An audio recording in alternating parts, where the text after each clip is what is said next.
De GAT3, muchísimas gracias por estar aquí con nosotros en la segunda dosis de Periodista Digital.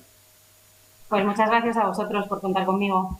Bueno, GAT3, como todos sabemos, una empresa de encuestas en un momento, en un año 2023, plagado de citas electorales aquí en nuestro país, y unas citas electorales que seguramente estarán marcadas por los escándalos de los últimos días. Se prevé que de las próximas semanas, porque esto no tiene pinta de terminar en breve, estamos hablando, como todos saben, de la historia de Tito Berni y, bueno, en fin, de toda esta historia que nos retrotrae a la España más esperpéntica de putas, drogas y, bueno, presunto tráfico de influencias. ¿Cómo afectará todo esto, creéis vosotros desde GAT3, a las citas electorales que tenemos primero en mayo y luego previsiblemente a finales de año?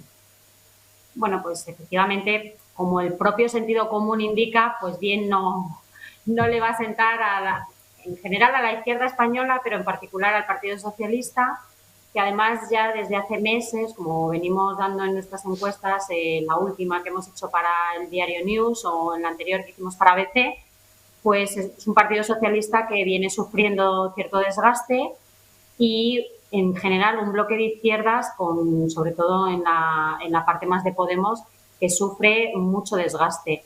Entonces, pues este asunto seguramente todavía no se ha podido analizar el dato, ¿no?, de cómo está afectando a la coalición en general, pero sobre todo al Partido Socialista, pero a lo largo de los días que vamos a ir testando, pues iremos viendo cómo esto va a afectar considerablemente a la coalición, pero en especial al Partido Socialista, como digo. Sí, como bien dices, María, hay una tendencia en las encuestas que está clara, hay un desgaste que parece evidente en el gobierno de coalición entre Unidas Podemos y el Partido Socialista, pero se suele decir que tradicionalmente el votante español no es muy crítico a la hora de castigar en las urnas la corrupción. ¿Esto ha evolucionado con los últimos años o sigue esa idea instalada en la mente de los ciudadanos de que la corrupción es algo, digamos, natural en los políticos? Bueno, la corrupción desgasta y la corrupción pasa factura a los partidos, le pasó factura al Partido Popular y al propio Partido Socialista tradicionalmente también le ha pasado factura, pues al propio Felipe González y Mariano Rajoy con todos los casos de corrupción del Partido Popular. Es decir, la corrupción pasa factura.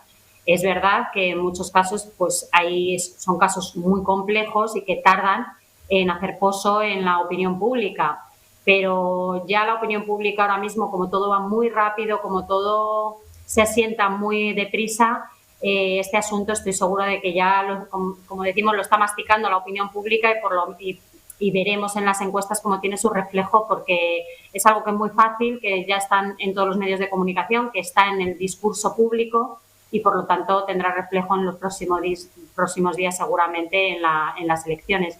Y hay dos datos que son muy importantes a tener en cuenta de por dónde puede ir encaminado ese desgaste, como digo, al Partido Socialista, y es que en las encuestas que venimos haciendo a lo largo de estos meses hay dos datos muy importantes en las transferencias de voto que afectan al Partido Socialista. Uno es la transferencia de voto que va del PP, o sea, del Partido Socialista al PP, que más o menos lo tenemos entre un 8% y un 10%, que son unos 600.000 votantes.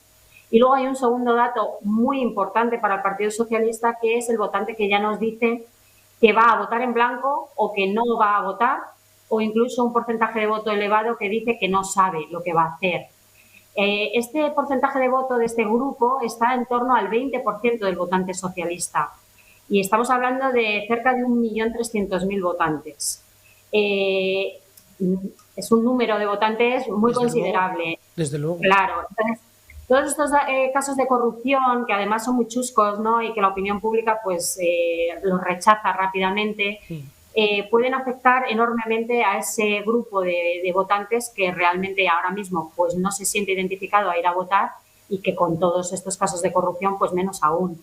Claro, en ese 20%, María, que como dices es un porcentaje más que reseñable, ese 20% de votantes socialistas que se van a encontrar huérfanos de siglas a las que votar, según nos estás contando en los próximos comicios, ¿existe la posibilidad de que luego ese votante que ya se ha perdido para el PSOE, digamos, ejercite el voto en otra alternativa que con el paso del tiempo le resulta atractiva, o directamente es un votante que ya que ha asumido que ninguna formación le va a representar y no le interesa acudir a los comicios? Habrá que ir viendo cómo evoluciona ese votante. Es muy importante estar atentos a cómo evoluciona, porque ya digo, es casi 1.400.000 votantes y es una cifra muy elevada.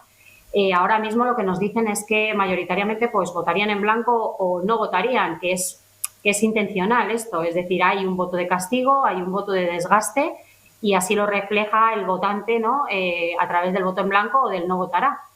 Y habrá que ir viendo si alguna formación es capaz de capitalizar ese votante y de transferir ese voto del Partido Socialista no a la abstención, sino a su formación política.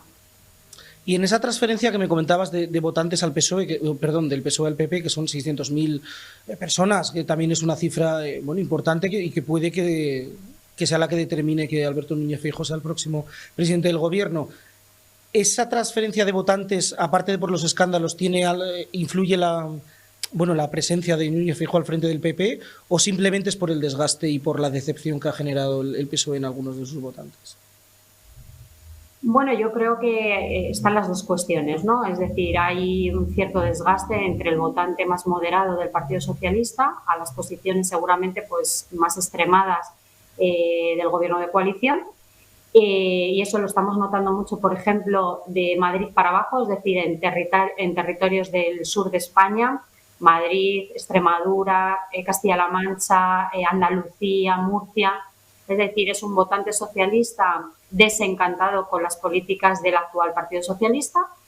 Y luego, pues también hay un voto, ¿no?